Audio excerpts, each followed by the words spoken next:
What I'm going to do is I'm going to share my testimony, obviously, and that's. I'm not a preacher, I'm not a theologian by any means, but I do have a story, and it does work for me. So, if you listen carefully, I'm going to do something at the end, and we'll give away a few tickets. How's that sound? I know it's expensive to get off this island and on it, but I can help you a little ways. Anyways, it might be motivation to leave the island. How often do you guys get off the island here? Like monthly? Half a year? Hardly ever. Okay. Well, I hardly ever get here. So my long journey started on Friday, and I went the wrong way. I went to Horseshoe Bay. I didn't go to, what's the other place called? Tawaston. So I went the other way and had to wait 3 hours or so, but in that waiting, I got to, I'm pretty relaxed, and I know that God's got something great for me when I'm waiting. And what He had this time for me was the best burger I've ever had.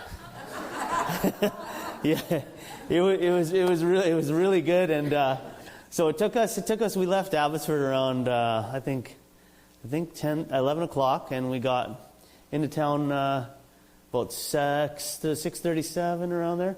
So it was quite a journey, but I was really glad to talk to the youth, and I want to say that, man, the kids around that table, it was beautiful. You guys are doing a good job with the kids. Most of them aren't here today, but that's okay.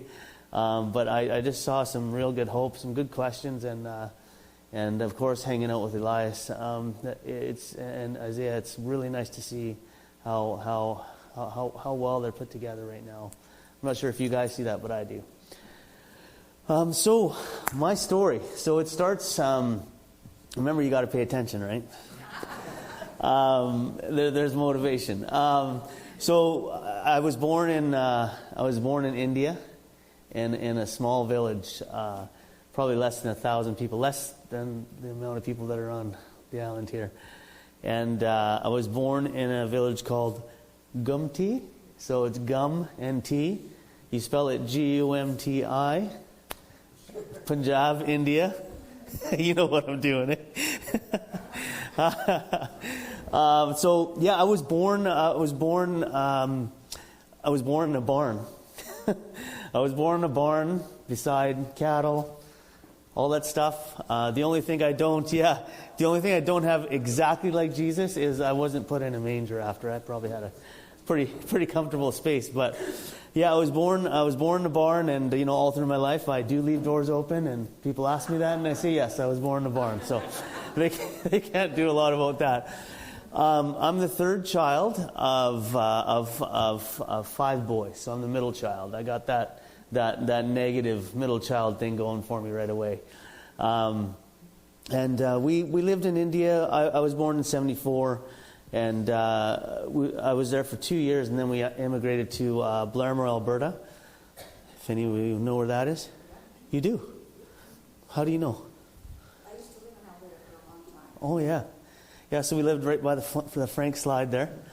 And we immigrated there. My dad worked in the coal mines and did quite well for himself. We owned 3 homes. Well, my dad owned 3 homes, and we just got into life there, went to elementary school, skated on the frozen creeks, and running around, have a good life. But the major thing of my life that had happened is in Blairmore. My birth mom passed away from cancer. It's so foggy. Our family didn't talk about it. We didn't. There was no counseling. It was just kind of a shut door thing, and her side of the family didn't come around because they thought they might catch cancer from being around her, which we know that can't happen now. But back then, I guess there was lots of ignorance around that. So, and in Blairmore, my third brother, but the 4th boy was born, and that's the last one from my birth mom. And so shortly after that, after my mom passed away, my dad lost his job in the coal mine.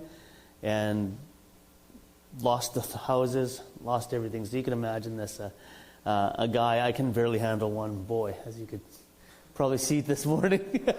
I could barely handle one boy. He had 4 of us, probably the same energy, probably driving him nuts.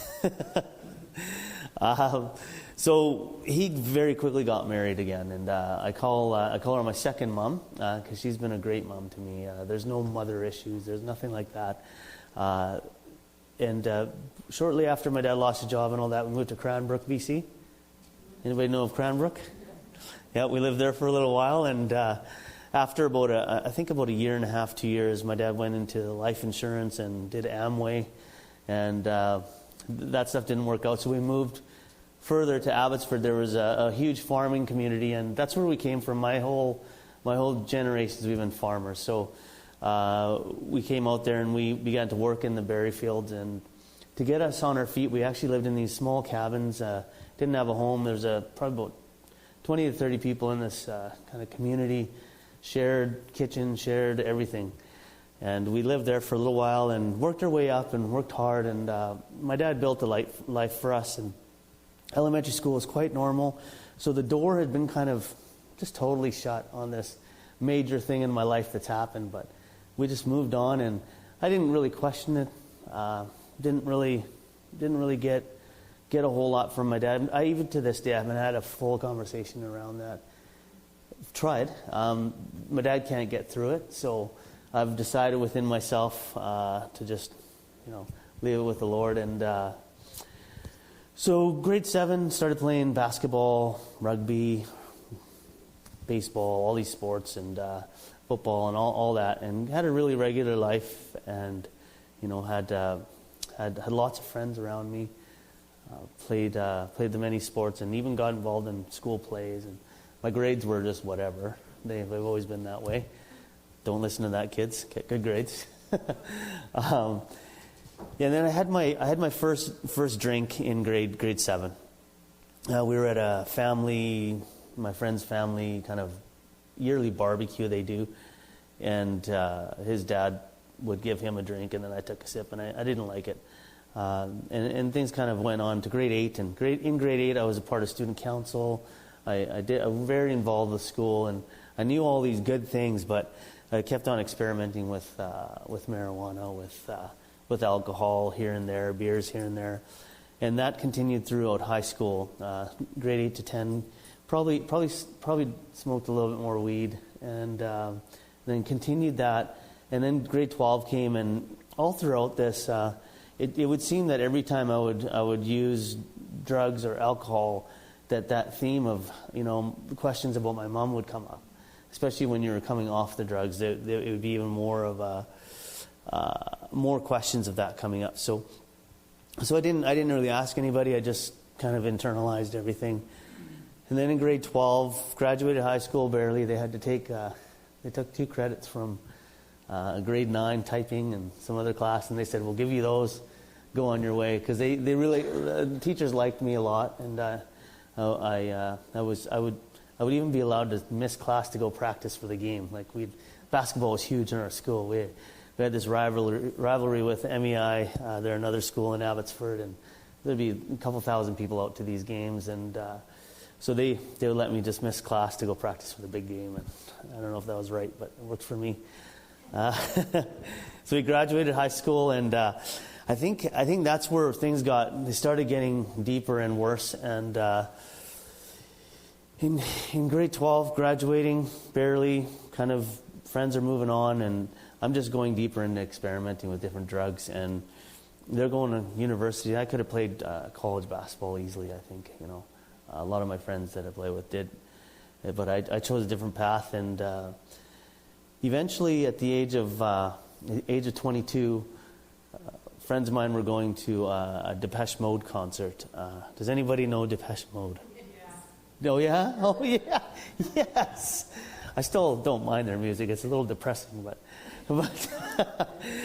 that's why I liked it then, because I actually was depressed.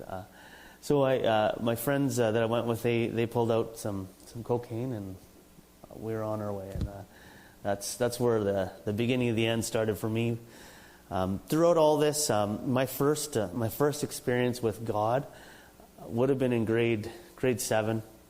I went to a youth group type of thing. It wasn't on Friday nights. I think it was on Saturdays, and we'd play volleyball. We'd do all kinds of things. And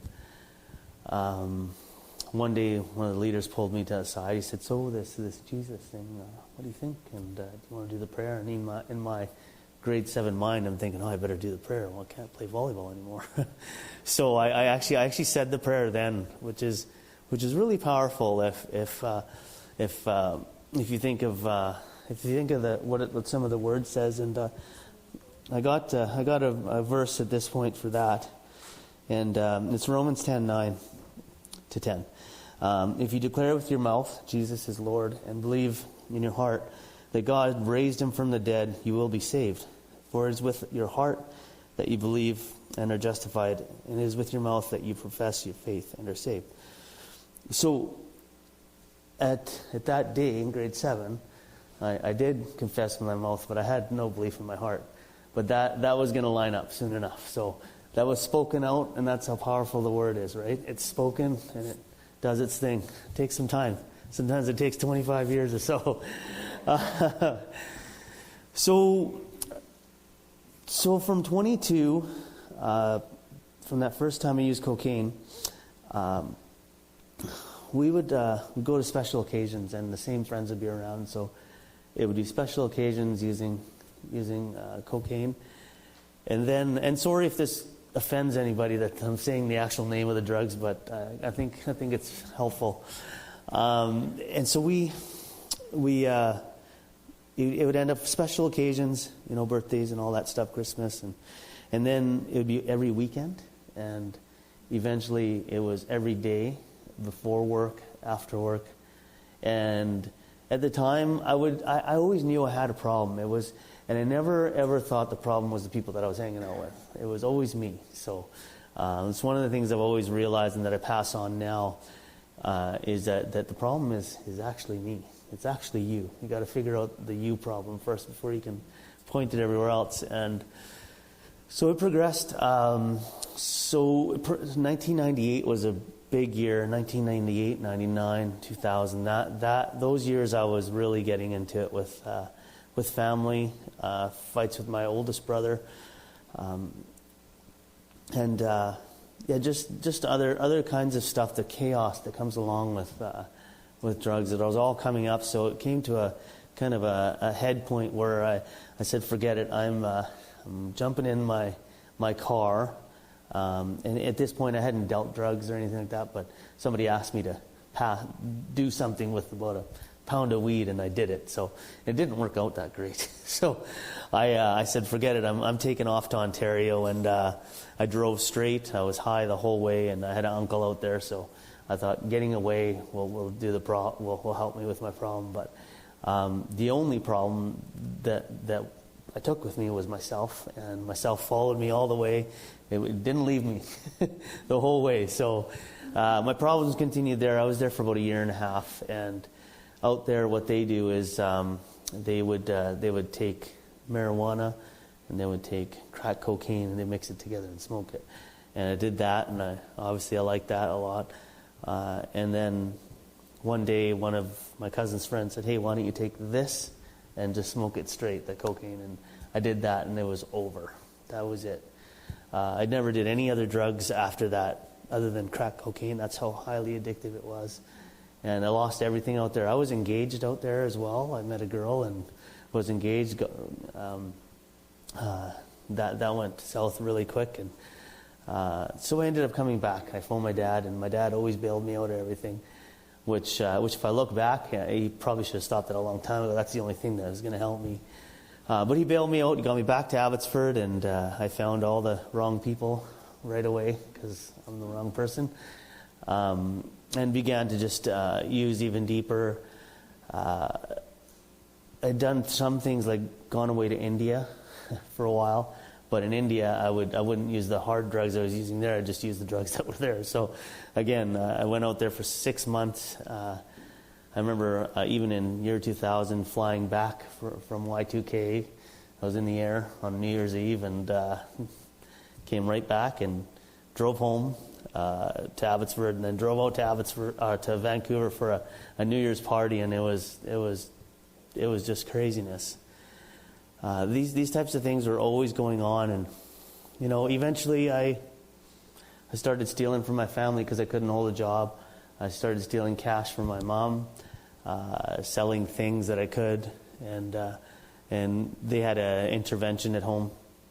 And my brothers and everybody said, "Hey, Dad, you gotta just, if he does this again, you can't bail him out." So my dad actually did that. I remember nights upon nights after I was done using, phoning my dad and asking if I'd come home. He would say no, and he stuck to it. So what that did is that made me go even deeper. So now I'm homeless in Abbotsford for about a year or so, staying in over 24-hour coffee shops, in those bank machine things, because I still have bank cards, so I'd open those and I'd sleep in them, and even just staying up for like days and days on end, and then catching an hour of sleep, and then going back to using, going stealing. I was pretty bold. I think God is using that now.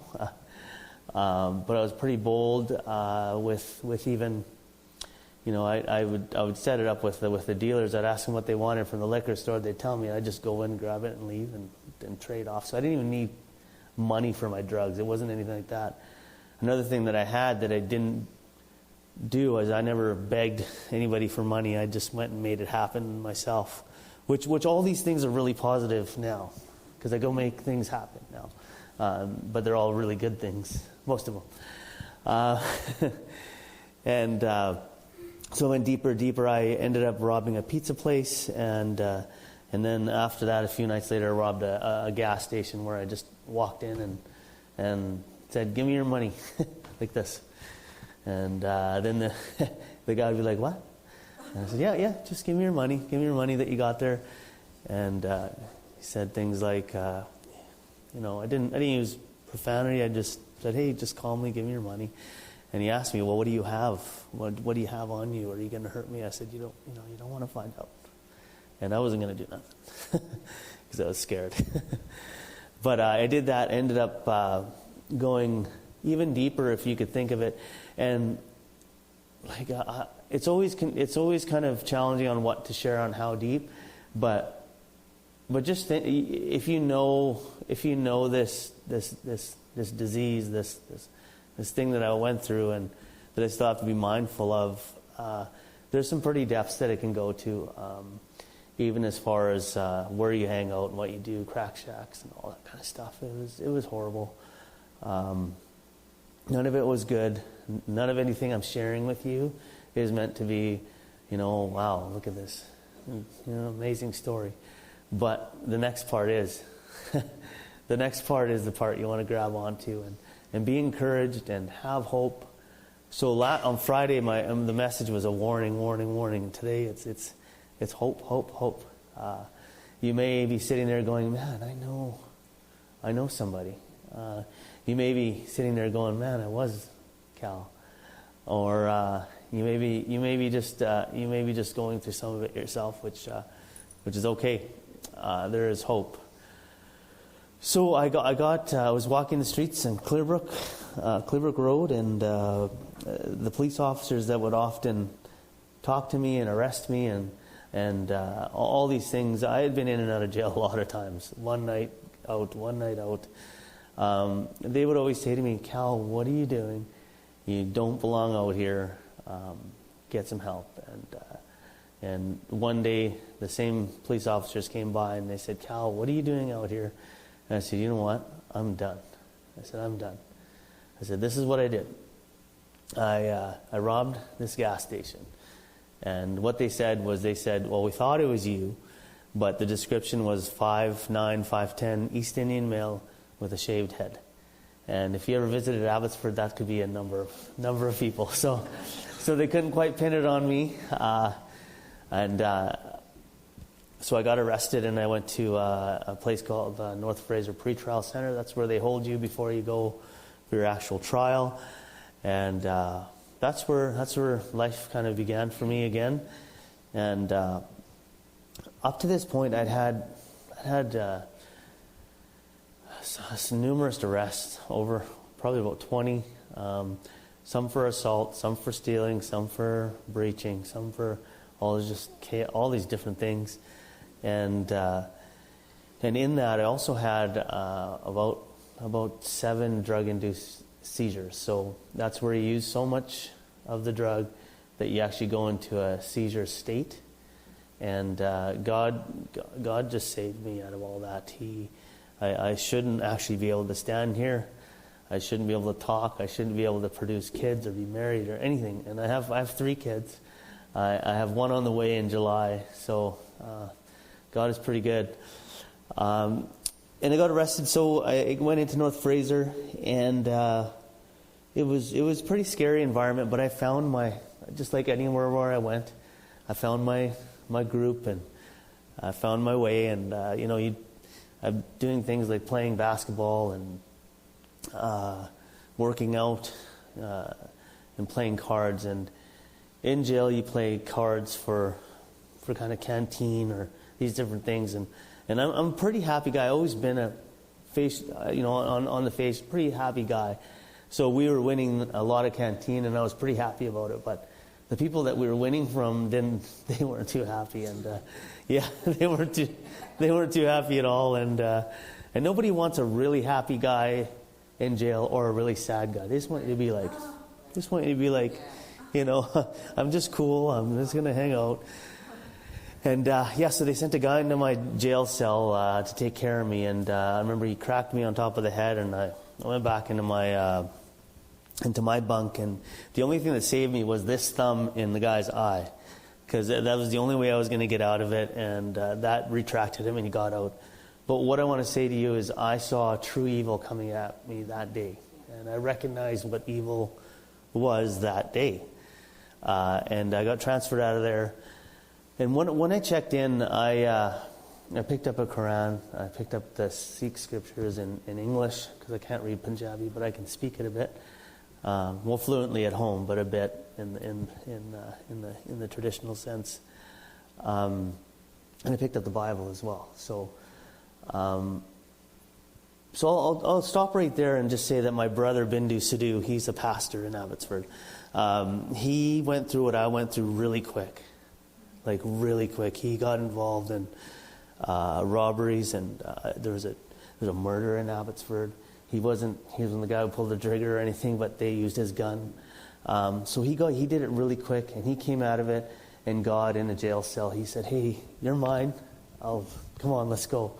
And in a matter of fact, when they got arrested, he's in the car, and his buddy's robbing the convenience store, and he says, "God, if you're real, stop this." And no sooner did a police car pull up and stopped it and arrested them. They were on their way. He has the rest of that story, but it's just powerful how God works. And I would say that my brother and I went through the same things. He just went through a little bit quicker, and praise God, he's been serving for 22 years as a pastor or in ministry, but most of them as a pastor. So this is 2006 now when I got arrested. This is 2006 when that evil comes at me. And so in my next bunk at night, I knew I had to do something. I knew I had to. So I picked up the Bible, and I began to read from Matthew. And the cool thing about this part is that I'm reading, and I have no knowledge or anything, nothing.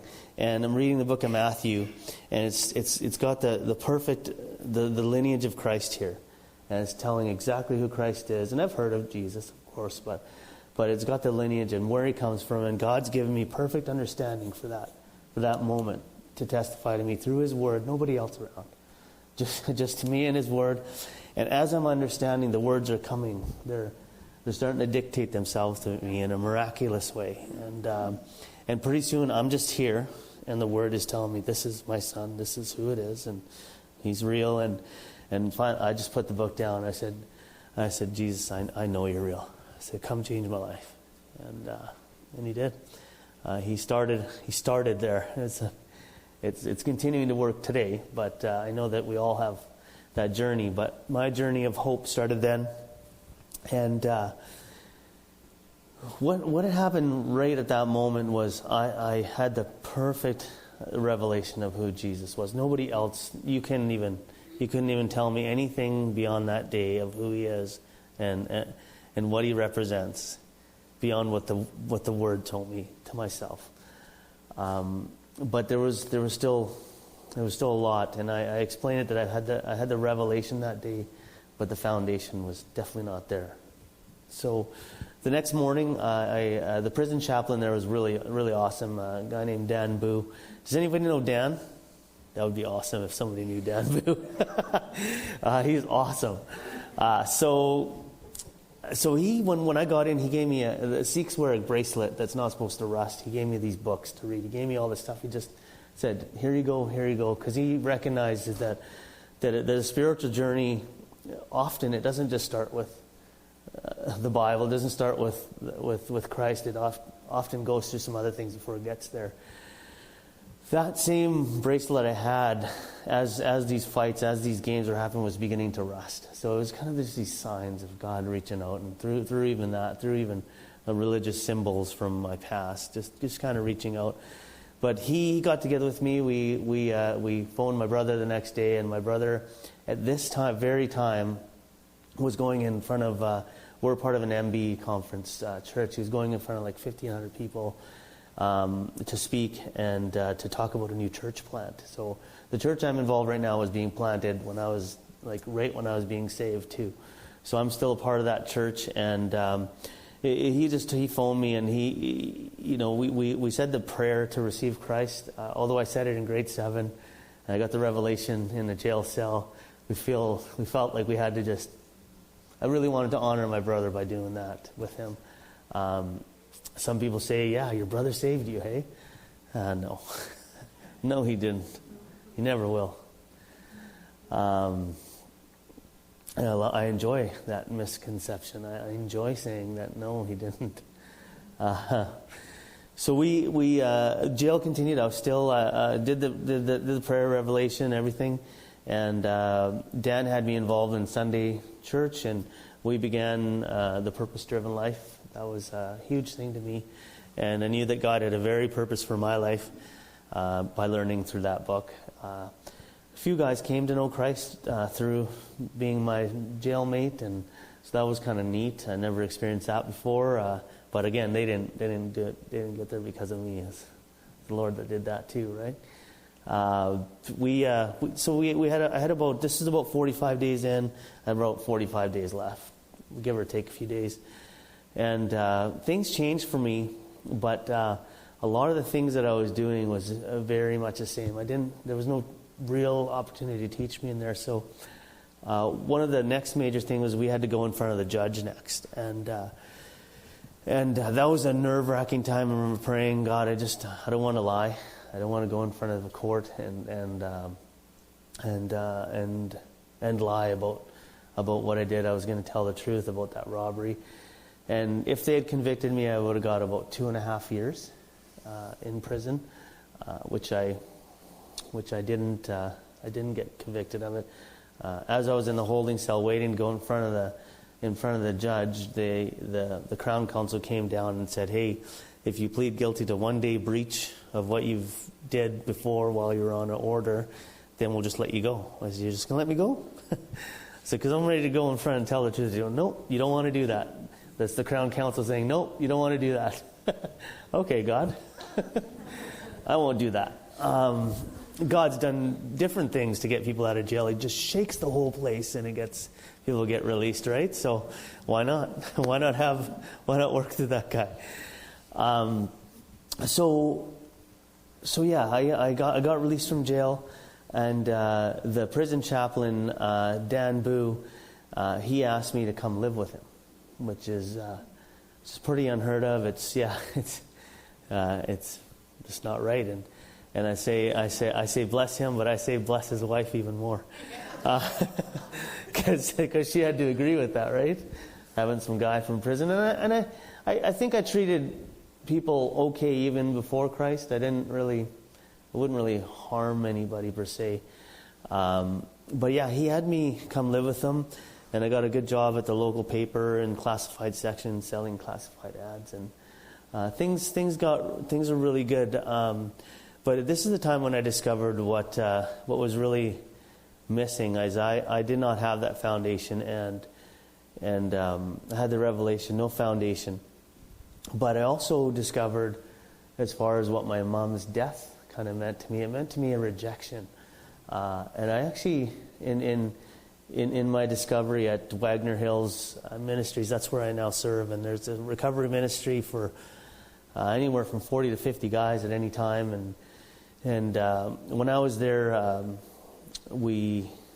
I stayed there for a year and graduated the program. And what I got to learn in there was to identify this rejection piece and what was going on with me every time something kind of weird happened in my life. I got to really discover that.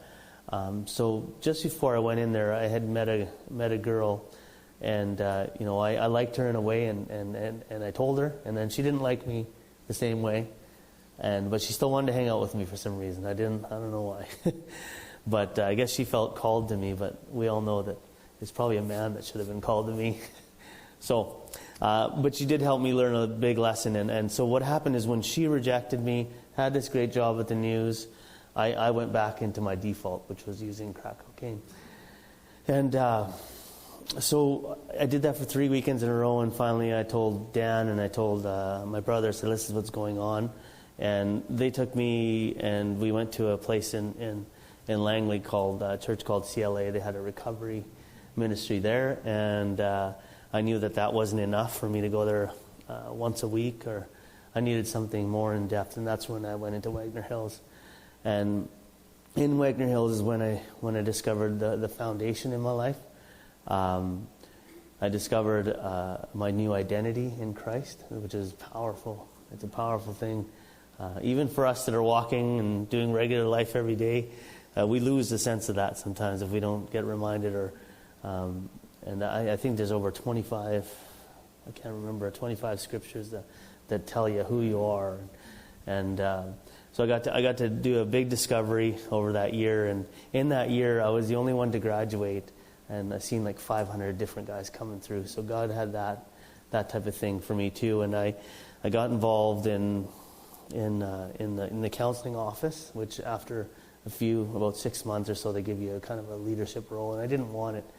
I just wanted to be there to get what I needed, and I needed to get out of there. So the day I could leave, I did, and then life kind of continued after that. I graduated the program and got another job at another newspaper, but this was a higher role than I had before, and worked steady for a while, and in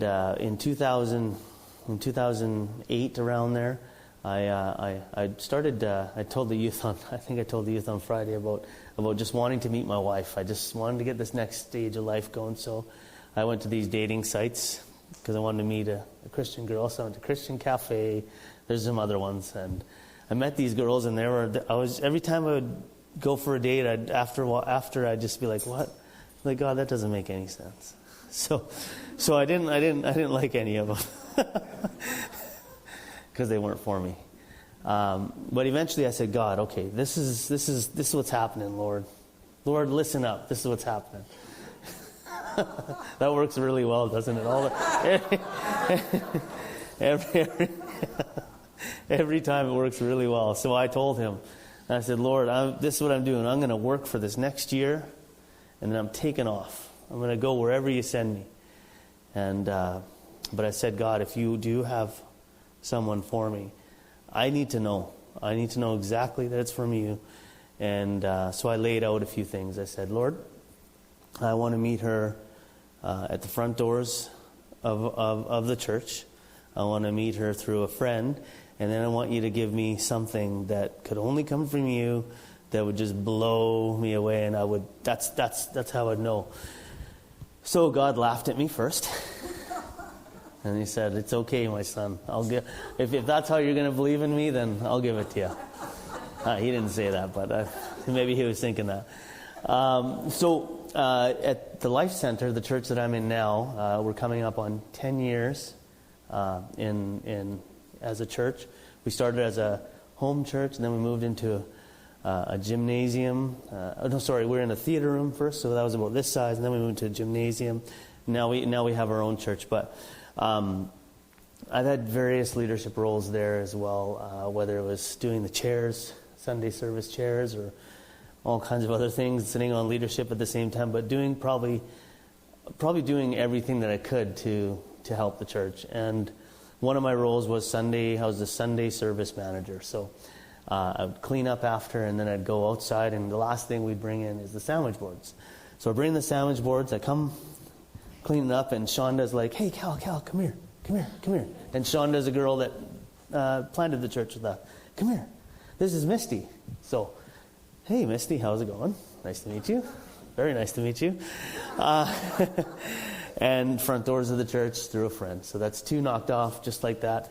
And I had asked her for a coffee, but she gave me the best answer that I've heard in a long time. She said, "I can't because I'm seeing somebody." I was like, it was a oh, but it was also a, this is the type of girl that I want to meet, because she's a lot of I was saying on Friday, a lot of women out that way. I'm not sure if they do it here, but they would still go for that coffee with me, right? Which wouldn't be right. The other thing. So, what had happened when we met is the love thing. It does many things, and I asked once, and I sat back, and that's it. I noticed her over the next week or two, and eventually Shonda comes back to me, "Hey, Cal, you should ask her again because they broke up." So Shonda's awesome, and we're around each other, and we still see each other all the time. But so I ask her again, and she says yes, which is great. Yay. She says yes, and we go for we went for a walk with her dog, and she has a Rottweiler, and it was a year, and I was scared of dogs, so that's how bad I wanted to be around her. Sometimes you gotta walk through fear to do that. So we went for a walk, and that same day we were like, we didn't want to be apart. We wanted to continue the date, so I said, "So let's go eat." Okay, let's go eat. Where do you want to eat? And we're humming and hawing, this place, that place. I'm like, "Wherever you want," because I'm not picky. And she said, "Well, you want to just come to my parents' house?" What? You want me to go to your parents' house for? Okay. And so I said yes, and I pretty much knew right there that was. I knew before, but so I knew right there. And when we went out for our first real date, there was a moment where we just went like this. It wasn't kissing, it wasn't making out. Okay, it was this, and I felt this like just powerful energy, and it was crazy. This was crazy. So yeah, then we fell in love. We fell in love really quickly. We knew within 2 weeks that we were going to marry each other. And matter of fact, she told her mom, which her mom told me later, like a week later, she said, "Mom, I think I love this guy." Okay, we'll take that. So we fell in love really quick. We got engaged so we met in October. We got engaged that December, and we got married that June. So 2008 December, and then June 2009 we got married, and the whole thing was really fast, and we didn't really get to know each other. We just knew that we were each other's. And the third thing that I asked God to do is just give me this huge thing that would just be like, boom, this is your wife. So He did. The prison chaplain Dan Boo, that I lived with after being in jail for a while, we discovered that Misty actually lived with him when she was a toddler, little baby. Because that's pretty cool, hey? So she lived with them because her mom was having problems with her husband, and Misty was born a toddler around that time, so they went and lived with her, and that came up later. So I was like, okay. So anytime now when I think, oh man, or even in the recent years, like, wow, this is really hard, Lord, this is really challenging. He gets to laugh at me again and say, yeah, well, that's what I signed you up for there. So one of the big verses to me in my life, and it continues, is Philippians 1:6, and it says, "Being confident of this, that he who began a good work in you will carry it on to completion until the day of Jesus Christ." My life has not been easy since meeting my wife and getting married and all that stuff. We had and I gotta watch the time. I'm gonna have to run out of here soon to catch that next ferry. Yeah, but we're gonna see if we can get this done here. We got together. Me and my wife were. I'm drinking wine again, and I shouldn't have been doing anything. So I'm drinking wine again at dinner. Not at home. We didn't drink at home or nothing like that. But it kind of opened a door for when the next major thing in my life would happen. Was we were in 2010. We were pregnant. We're looking forward to having our first baby, and we had a miscarriage. So what happened at that time is I was really, really strong for her, but I didn't take care of myself. I didn't kind of go and talk to people and get any kind of counseling or any talk. I just was strong for her, and the first moment that it came about that for me to use again, I did, and I went looking for it. I just went. It wasn't like somebody offered it to me, but that was the last time I did use anything. It was in July 2010. It's been about 6 years now. Is that what it is? Yeah, 6 years, or who's counting right? But God has been faithful through all that. Today we have 3 children. So there's Asher, who's here. He's popping up and down and doing his thing. He's 4, and I have a daughter, Samara. She's 3. I have another daughter, Nariah. She's 1.5. And then we have one coming in July. So, yeah. And today I try to serve God and pay Him back as much as I can, and I know I can, and He knows I can't.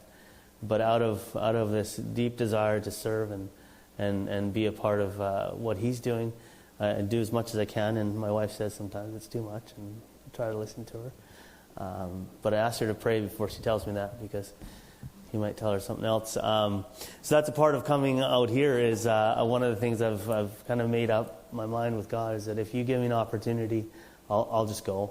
I'll just go talk, and I know that it does various things. And so today I do that. That's my number one role, is at home.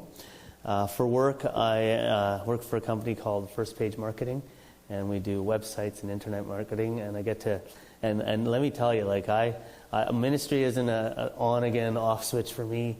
I learned through various books. One is called God My Everything, and it's by Ken Shigematsu. He's a pastor in Vancouver, a Japanese pastor. It's a really good book. If it's God My Everything, it's a really good one. I would read that.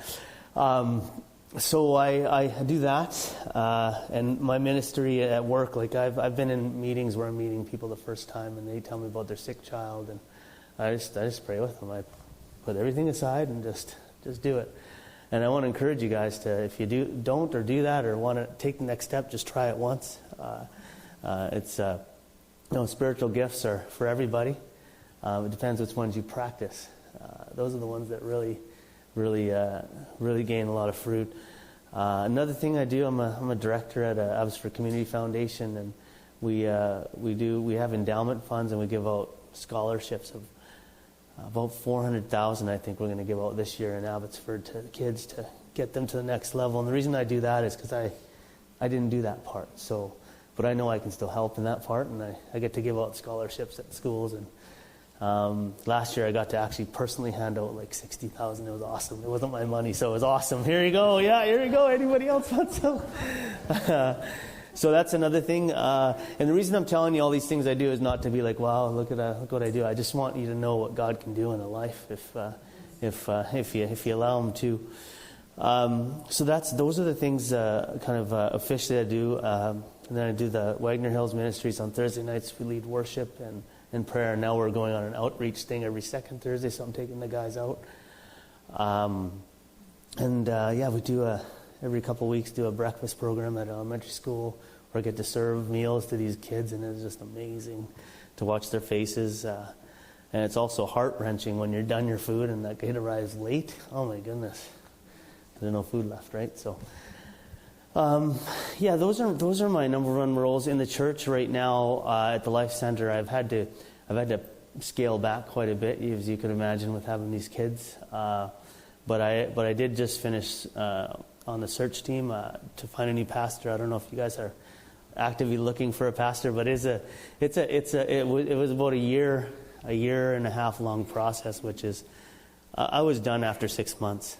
I was like, you guys, if we don't find him, and this is me telling God again, if we don't find him in 6 months, I need to step off this team. I need to move on, right? And but I stayed on, and we're putting a candidate forward right now, and it's a pretty exciting time. My brother pastored the church for 8 years, and then he resigned, and he now is a pastor of church planting and branch development at a larger church in Surrey called Calvary Worship Center. Do you guys know that church? Yeah, I go there. Yeah, you do? Yeah. All right. Yeah, so that's everything. I want to say that the life isn't perfect. Life is really good. Like, it's really good right now. But it's not perfect. I still have to go through the same things.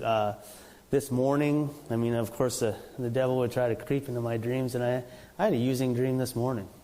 So I had to do the First Corinthians 10:13 thing, and I had to do the 2 Corinthians 10:5 thing.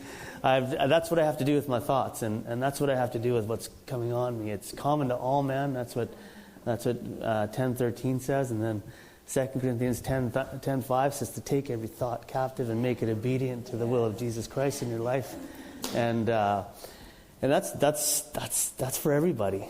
Like, those are like, if you can live in there, then it's a really good spot to live in. And I forget it when I'm going through stuff. For some reason I'll go like four hours living in this crud when I could just actually take care of it too. So I'm still working on it. Is it gonna be automatic one day? Anybody know that? So, oh great. Okay. Yeah. So that's my life.